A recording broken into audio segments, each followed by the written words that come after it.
भगवान की बातें। आइए इस YouTube चैनल पे हम कुछ और भगवान के संबंध में बातें करें। आज हमारा मन है आपको भगवान के विषय में एक विशेष बात बताने का। हमारे शास्त्रों में चर्चा उठती है कि भगवान किस बात से विशेष रूप से प्रसन्न होते हैं। ऐसा आया कि भगवान किस बात से प्रसन्न हो जाएं, वह किस बात से रूठ जाएं, कुछ पता नहीं। हो सकता है कि आप भगवान का कोई अपराध कर दें, घोर अपराध, फिर भी भगवान आपसे रुष्ट ना हो। और ये भी हो सकता है कि आप भगवान के लिए कुछ विशेष बात कर दें, हो सकता है भगवान फिर भी आपसे प्रसन्न ना हो। परंतु एक बात तो बहुत स्पष्ट हमारे शास्त्रों में आई है कि भगवान गुरु भक्ति से बहुत प्रसन्न होते हैं। जितनी जल्दी वो गुरु भक्ति से प्रसन्न होते हैं वो और किसी से नहीं होते। भगवान कहते हैं कि जीव रूप में इस संसार में मैं ही फंसा हुआ हूँ और गुरु इस जीव को इस संसार से तारता है, मानो वो मुझे ही तार रहा है। संसार से तरने का मतलब दुखों से अत्यंतिक निवृत्ति और परमानंद की प्राप्ति। इससे बढ़िया बात और क्या हो सकती है। मनुष्य शरीर में सबसे बड़ी उपलब्धि भी यही है। इसी विषय को लेकर हमारे शास्त्रों में एक कथा आई है जो हम आपको यहाँ सुनाना चाह रहे हैं। एक राजा था, बहुत जिज्ञासु, बहुत सात्विक। उसके मन में वैराग था। वो संसार से पूरी तरह से ऊब चुका था। उसको अच्छी तरह पता था कि मेरा उद्धार कोई ज्ञानी महापुरुष ही कर सकता है। उसने बहुत ढूंढा, परंतु उसे कोई ऐसा गुरु मिला ही नहीं। उसने बहुत ढिंढोरा पिटवाया, परंतु उसे कोई सफलता हाथ न लगी। उसके राज्य में एक महाठग था। उसके मन में राजा को बेवकूफ़ बनाकर उसे ठगने का विचार आया। वो एक महात्मा बनकर राजा के घर में प्रवेश करने की बात सोचने लगा। एक चतुर ठग की तरह उसने अपने आप को तैयार किया। वो महात्माओं की टोलियों में रहा। वहाँ से उसने ज्ञान, विज्ञान, योग, भगवान से प्रेम इत्यादि बातों के बारे में जानकारी हासिल की और उनको आत्मसात करता रहा।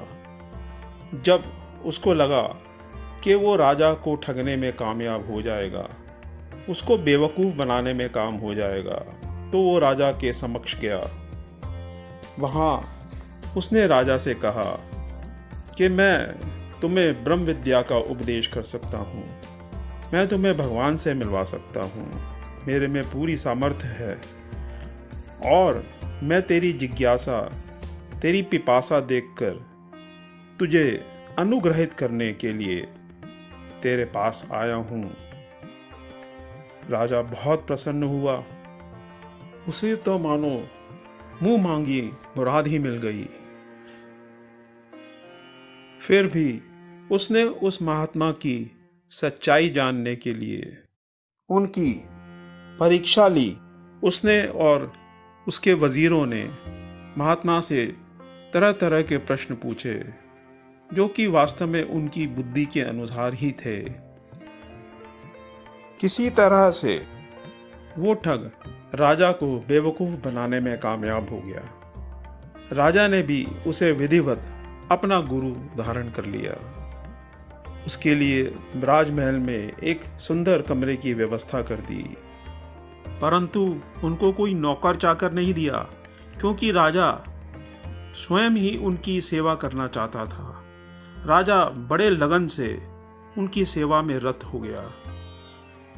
उनके कमरे की झाड़ बुहार से लेकर उनके कपड़े धोना, उनके लिए भोजन बनाना, ये सब राजा स्वयं अपने हाथों से ही करता था। किसी नौकर चाकर को नहीं देता था। वो गुरुजी की सेवा में बहुत तन्मय हो गया।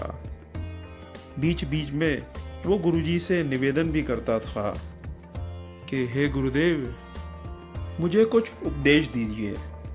वो कथित महात्मा राजा को किसी ना किसी बहाने से टाल देता था। वो दिन रात इसी फिराक में रहता था कि किसी तरह से यहाँ से कुछ हीरे जवाहरात चोरी करके रफू चक्कर हो जाऊं। परंतु ये बात इतनी सरल थी नहीं, क्योंकि वहाँ अनेक प्रहरी रहते थे। उनके रहते ये काम बड़ा कठिन सा जान पड़ता था। उसने कई बार कोशिश करी, लेकिन हर बार असफलता ही हाथ लगी। बस किसी तरह से वो पकड़ा नहीं गया, यही गनीमत थी। इसी तरह से कुछ महीने निकल गए। कभी कभी बीच में वो राजा को उसको प्रसन्न करने के लिए थोड़े बहुत उपदेश दे देता था। इधर राजा भी बहुत व्याकुल हो गया। एक दिन उसने गुरुजी से कहा कि बहुत समय बीत गया है, जीवन तो यूं ही निकल जाएगा। अब कृपा करके शीघ्र ही आप मेरा उद्धार करें। लगभग 1 साल होने को हो गया। अब तो चोर को भी थोड़ी चिंता होने लगी, कब तक राजा को बेवकूफ़ बनाया जा सकता था। एक दिन उसने एक योजना बनाई और उसके तहत उसने राजा से कहा, हे राजन, समय आ गया है जब मैं तुम्हें इस ब्रह्म विद्या का उपदेश करूं, लेकिन यहाँ यह संभव नहीं है। ये तुम्हारा राजमहल है, यहाँ लोगों का आना जाना लगा रहता है, शोरगुल होता है, और तुम राजसी काम में भी बहुत व्यस्त रहते हो। चारों तरफ रजोगुणी वातावरण है। इस विद्या के लिए तो हमें किसी एकांत स्थान में चलना चाहिए, जहाँ सिर्फ तुम और मैं हों और कोई ना हो। राजा गुरुजी की बात से सहमत हो गया। उसने कहा, हे गुरुदेव, आप जहाँ चाहेंगे मैं आपके साथ चलने को तैयार हूँ। उस ठग ने राजा से कहा कि आज से 7 दिन बाद हम एक सुदूर जंगल में चलेंगे, जहाँ तुम और मैं, हम दोनों ही होंगे। यहाँ से तुम खाने पीने का सामान, कुछ टेंट इत्यादि ले चलना। चलने की तिथि और दिन तय हो गया।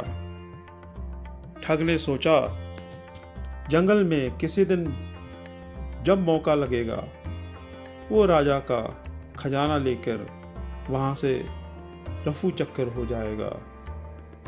जिस दिन जाने का समय आया, ठग ने राजा से कहा कि मैं तो इस गेरुआ परिधान में ही चलूँगा, परंतु तुम राजा हो, तुम राजसी ठाट बाट से ही चलो। राजसी कपड़े पहनो, कुछ अस्त्र शस्त्र ले लो, रास्ते में डाकू मिल सकते हैं, जंगल में जंगली जानवर हो सकते हैं, साथ ही अपना कुछ खजाना भी ले लो, क्या पता क्या ज़रूरत आन पड़े। राजा वैसा ही करता गया जैसा वो गुरुजी बोलते रहे। राजा तो मानो उन पर पूरी तरह से आसक्त था। आगे वहाँ जंगल में क्या हुआ, ये बहुत विशिष्ट रोचक घटना है, जिसके बारे में हम आपको अगले एपिसोड में बताएंगे। फिलहाल आपको थोड़ा सा इंतज़ार करना पड़ेगा। तब तक के लिए नमो नारायण।